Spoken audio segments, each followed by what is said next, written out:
నమస్కారం అమ్మా. జై శ్రీరామ్. నమస్కారం అమ్మా. అమ్మ, అయోధ్య నుంచి అక్షతలు రావడం అనేది జరిగిందమ్మా. చాలామందికి ఇప్పటివరకే వచ్చేసాయి. కొంతమంది మాత్రం మాకు అక్షతలు ఇంకా రాలేదు అని అంటున్నారమ్మా. మరి అటువంటి వాళ్ళు అక్షతలు కావాలి అంటే ఆలయాల్లోకి కానీ ఎక్కడికైనా వెళ్ళి తెచ్చుకునే అవకాశం ఉందా అమ్మా? చక్కటి ప్రశ్న అమ్మా.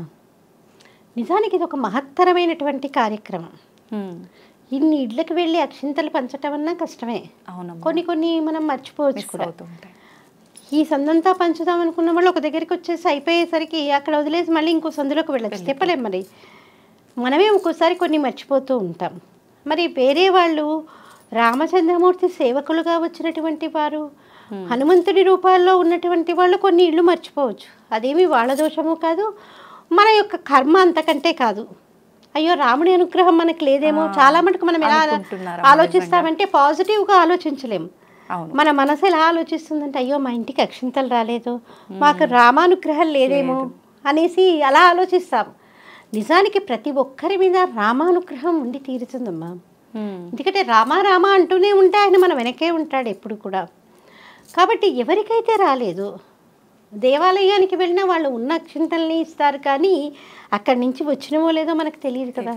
ఇప్పుడు మనకి ఎంతమంది ఇన్ని అక్షింతలు పంచుతున్నా అక్కడి నుంచి వచ్చినవని మనం చెప్పలేము. మన తృప్తి అక్కడి నుంచి వచ్చినాయని.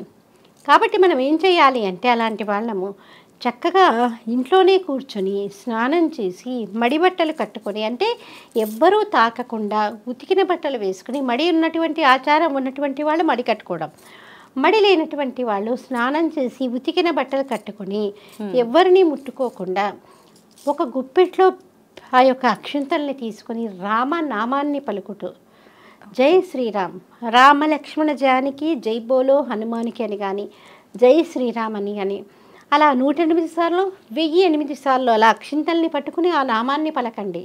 అవే అయోధ్య అక్షింతలు. ఇప్పుడు మనకి అయోధ్య అక్షింతలు కూడా ఎలా ఇస్తున్నారు, అక్కడ ఇదివరకే ప్రతిష్ఠించబడినటువంటి చిన్న మూర్తి ఉంది, రామచంద్రమూర్తిది. బాలరాముడిగా ఉన్నటువంటి రామచంద్రమూర్తి అక్కడ ఉన్నాడు.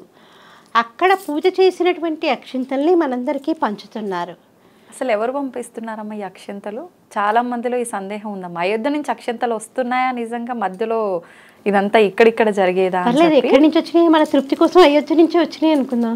ఎందుకంటే ఏదైనా మనసుకి తృప్తి కదా. అయోధ్య నుంచి అక్షింతలు రావటం అంటే అది సాధ్యమయ్యే విషయమైనా అందరికీ తెలుసు. కానీ మనసుకి ఏంటంటే అయోధ్య నుంచి వచ్చాయి. వాళ్ళు మహా అంటే ఒక క్వింటాల్ పంపించగలరేమో, మహా అంటే 100 క్వింటాల్ పంపించగలుగుతారు ఒక గూడ్స్లో పంపించిన. మన ఆ తెలుగు రాష్ట్రాల్లో పంపించాలంటేనే ఎన్ని క్వింటాళ్ళు ఇచ్చినా మనకి సరిపో. అలాంటిది మొత్తం ఇండియా పంపించాలంటే ఇంకా కష్టం. కాకపోతే ఏంటంటే అక్కడ ఉన్నటువంటి అక్షింతల్లో ఇంకొన్ని అక్షింతల్ని మనం కలుపుకొని ప్రతి దేవాలయంలో, ఎందుకంటే ఇప్పుడు మనకి నివేదన పెట్టేటప్పుడు కూడా చూడమ్మా, గారెలు వేస్తూ ఉంటాము. ఒక వాయ అయిపోగానే పిల్లల ఆకలని ఏడుస్తుంటారు. ఫస్ట్ ఏం చేస్తాం, గబగబా నివేదన పెట్టేస్తాం. నివేదన పెట్టి చేసే గారెల్ని మళ్ళీ అందులో వేస్తూ ఉంటాం. అంటే ఒక గారె నైవేద్యం పెట్టింది, మిగతావన్నీ కూడా నివేదన చేసినట్లుగానే మనం భావన చేస్తాం. అంటే అయితే ఒక గింజ అయోధ్య అక్షింతల గింజ అందులో కలిసిన అవన్నీ కూడా అయోధ్య అక్షింతలేక. ఓకే.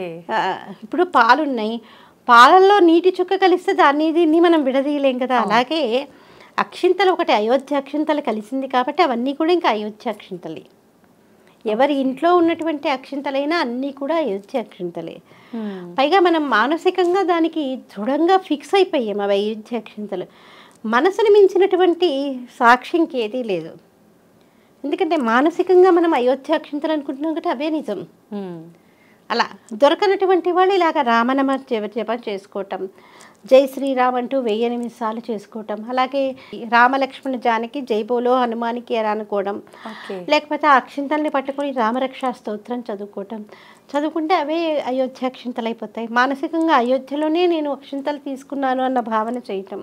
ఎందుకంటే భావనకి ఏముందమ్మా, అవును, అలా భావించుకొని అవే అయోధ్య అక్షింతలు. అంతేకాని మాకు రాలేదు అని ఎవ్వరూ కూడా చింతించక్కర్లేదు.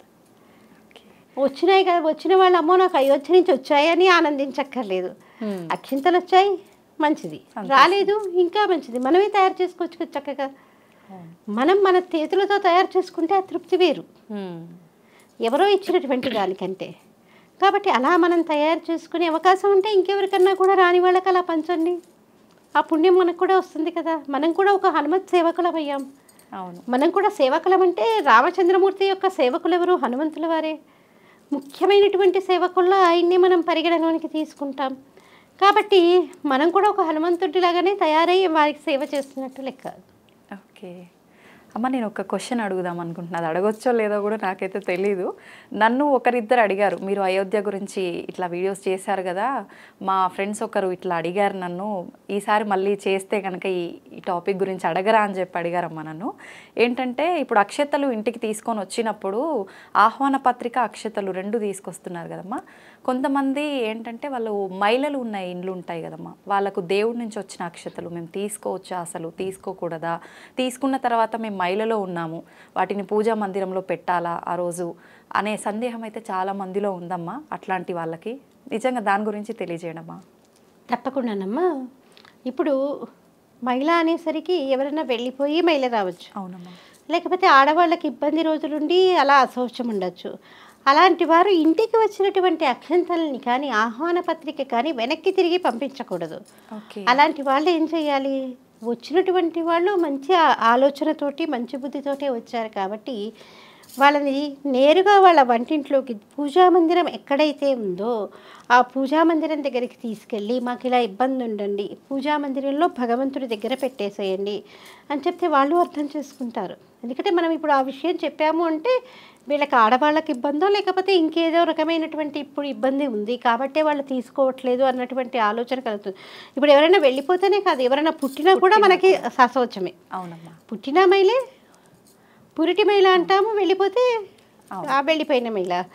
అలా ఇబ్బంది రోజులు అంటే ఇంకా ఇబ్బంది రోజులు. కాబట్టి అలాంటి వాళ్ళు మేము తీసుకోము అనకుండా ఇలా పూజా మందిరంలో పెట్టండి, మేము తర్వాత తీసుకుంటామంటే తెచ్చినటువంటి వాళ్ళకు కూడా అర్థమవుతుంది. వాళ్ళు డైరెక్ట్గా తీసుకెళ్ళి పూజా మందిరంలో పెట్టేస్తారు. పూజా మందిరంలో పెట్టించడం కూడా కష్టం అనుకుంటే తులసి కోట ఉంటుంది కదా మన ఇంటి దగ్గర. అవును. ఈ అశౌచం ఉన్నప్పుడు మనం తులసి కోట దగ్గరికి అయితే వెళ్ళాం. తులసి కోటలోనే ఒక ప్లాస్టిక్ కవర్లో వేసి పెట్టేయమనండి, మనం తర్వాత తీసుకోవచ్చు. వచ్చినటువంటి అక్షింతల్ని కానీ ఆహ్వాన పత్రికని కానీ వెనక్కి మటుకు పంపించకుండా ఇవి చిన్నగా పాటిస్తే వాళ్ళకి రామచంద్రమూర్తి యొక్క పరిపూర్ణమైనటువంటి అనుగ్రహం లభిస్తుంది. ఎందుకంటే ఇప్పుడు మనం ఇదంతా చేస్తున్నది ఏంటి? రామచంద్రమూర్తి యొక్క అనుగ్రహం కోసమే. అవును. ఇప్పుడు మనం చూడండి, చంటి పిల్లలకి నీళ్లు పోసిన శ్రీరామ రక్ష అంటాం. శ్రీరామ రక్ష 1000 ఏళ్ళ ఆయుష్ అని చెప్తాము. ఎందుకంటే రాముడి యొక్క రక్ష ఎవరికైతే ఉంటుందో వాళ్ళు దేన్నైనా జయించగలుగుతారు. ఆ రామరక్ష కోసమే కదా మనందరం కూడా తాపత్రయపడుతోంది. అలాంటి రక్ష మనం అందరికీ ఉండాలి, మనందరం కూడా ఆయన యొక్క నీడలోకి చేరాలి అన్నటువంటి తాపత్రయంతో మనము 500 సంవత్సరాలుగా ఇంత ఫైట్ చేసింది. అయోధ్యలో మన రాముల వారిని నిలుపుకోవాలి, మనది అయోధ్య, మా రాముల వారిది అయోధ్య, మా రాముడు జన్మించినటువంటిది అయోధ్య అని ఇంతగా మనం కొట్లాడి తీసుకుంది అందుకే కదా. లేకపోతే ఇంత గొడవ ఎందుకు, ఇంత ఆర్భాటం ఎందుకు? మామూలుగా అయితే అక్కర్లేదు. కానీ అందరి కళ, ప్రపంచవ్యాప్తంగా ఉన్నటువంటి ప్రతి ఒక్కరి కళ సాకారం కాబోతుంది. అప్పుడు అలాంటప్పుడు ఏంటి, అందరికీ ఆనందకరమైనటువంటి రోజులు కాబట్టి వచ్చినటువంటి అక్షింతలని వెనక్కి తిరిగి పంపించకుండా ఈ చిన్న చిట్కా పాటిస్తే మనకి హాయిగా ఉంటుంది. నిజమే అమ్మ మీరు చెప్పింది.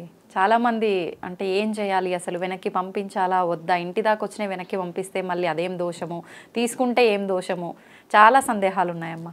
నిజంగా చాలా మంచి విశేషాలతో పాటు మా సందేహాలన్నీ కూడా చాలా చక్కగా నివృత్తి చేశారమ్మా.